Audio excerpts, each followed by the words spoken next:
hearty welcome to all the parents.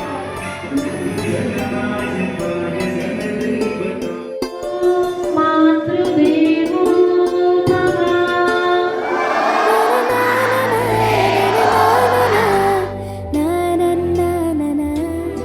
నేను doctor అవ్వాలనుకుంటున్నాను. నేను వచ్చి నేర్చుకున్నానని మోటివేషన్ ఉంటుంది.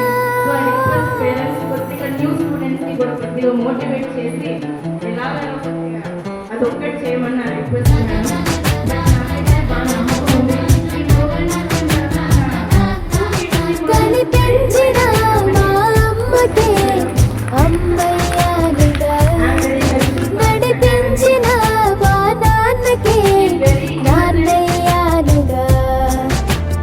ఒకరిది కన్ను ఒకరిది చూపు ఇరువురి కలయిక కంటి చూపు ఒకరిది మాట ఒకరిది భావం ఇరువురి కదలిక కదిపిన కథ ఇది ప్రేమ ప్రేమ